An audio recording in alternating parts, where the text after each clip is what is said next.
Welcome back on the program. Good morning, Abuja. It's still today, Wednesday, the 8th day of the month of March. And yes, the year is still year 2023.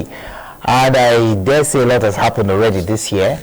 And if you are one of those people that is gifted with the skill of public speaking, or you are a trainer or a life coach, I think my next guest will excite you because we are delving into the world of monetizing your skills so that you'll be able to get maximal impact for what you do.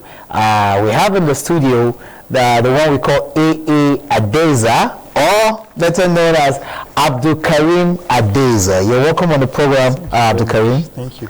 Yes. Abdulkarim is an expert when it comes to teaching people how to monetize their skills, how to bring out the value in that skill they have. And that is why today's conversation is centered around the same thing you do every day, teaching people how to get money for their skills. But first, why should a skill have to generate money? Okay, now, think about skill as raw gold. Okay. It's gold, but it doesn't have the value that it should have when refined. Okay. Naturally, as humans, we are gifted. Everybody is gifted. And if you're not gifted with a specific skill, you have the innate ability to learn a skill. To answer your question, imagine building a legacy out of a skill or a hobby. That is the legacy. So that's true. A skill paying you, it's you living your passion, and as such, you give your 100% to it because you're doing what you love and you're earning from it. So a skill naturally should be monetized. Okay. Now we're talking about branding and skill monetization. But our focus this week, this conversation, is centered around coaches, trainers, and public speakers. Yes. Let me start with public speakers. Public speaking is a skill, yes, because Yes, it takes an extra degree of courage to be able to stand before a crowd and deliver a piece, whether it's in form of a motivational talk, a sermon, or even a poetic rendition, or even a musical piece. All this from at least come under the category of public speaking. Yes, indeed. Now, monetizing the skill. Let's say I'm just a simple public speaker who probably for the fun of it likes to MC events, like just keep people going, keep people happy, be the in-between that wires the entire thing together. Monetizing, what do I need to do different to be able to get paid for this thing I like doing? Okay, it starts with intentionality. Okay. What you're intentional about, you go in it with full force. You understand the basics of what you're doing. But if you're not intentional about something, you might be really good at it and you're not even aware. You do things and you're not sure of why you're doing them. You're good at something, you're excellent at something, and you are not aware of it. You're not certain of what can come out of that thing that you have. So monetization, basically everybody loves money. I mean, you love money, right? Money. Like I started, imagine your passion fitting your bills. That's the life.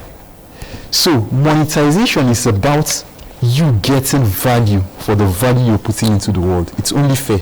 On my thoughts, it's only fair you're paid for something you're really good at. Okay.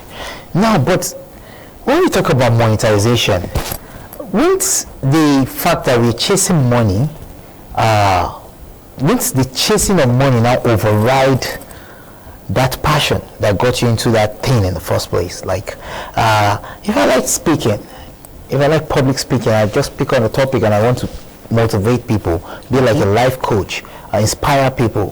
There are some people who just want to give a part of them back by way of therapy.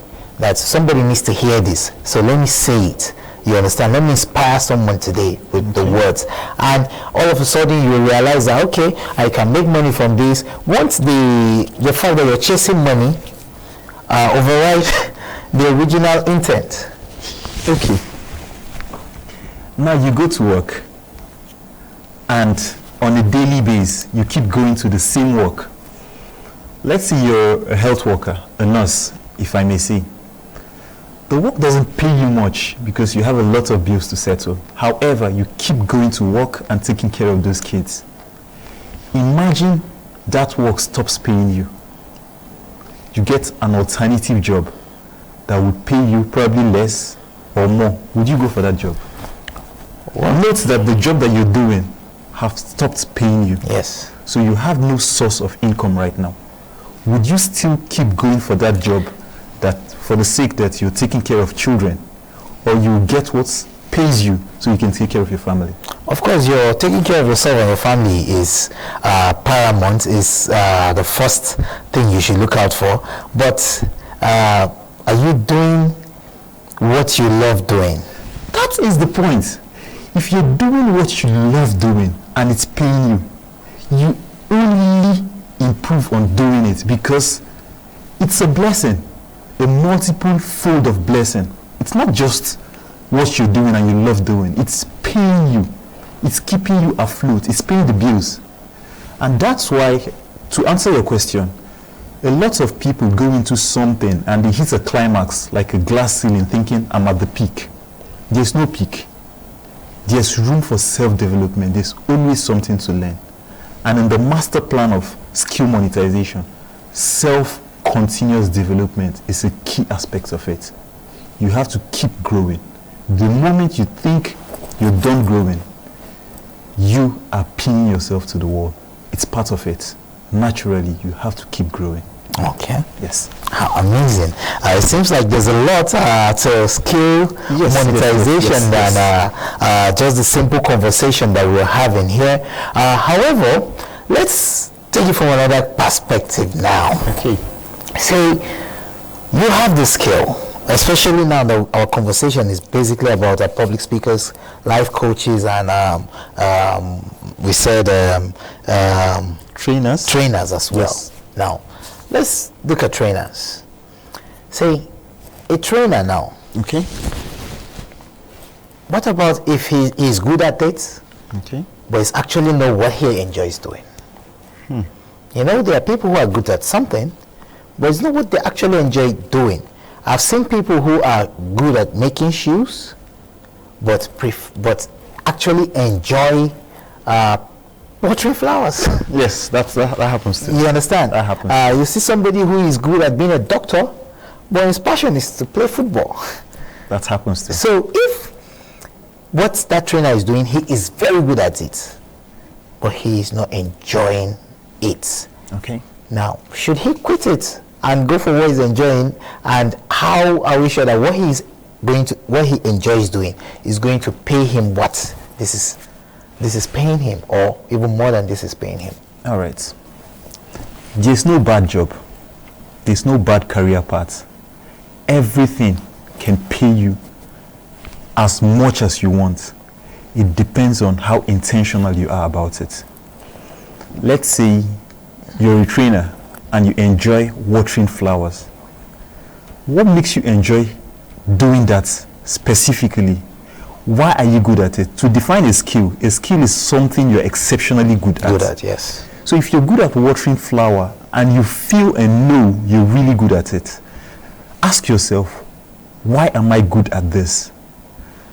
How can I bring people into this? What I see in this that makes me enjoy it, how do I put it out there to people to see the same value that I'm seeing? If you've harmonized all this, you're already building content for yourself.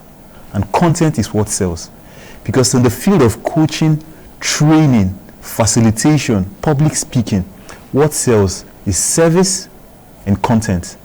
So you have the service by providing your time in exchange. That you have the information and use your time to give it out. Or content, you have an ebook, a book that you wrote, and the likes that you want to sell to people. If your content is that good, your strategy is well planned, you will make the money. It's a step-by-step guide. And if you have that guide, the money is sure to come, except you're not working with a plan.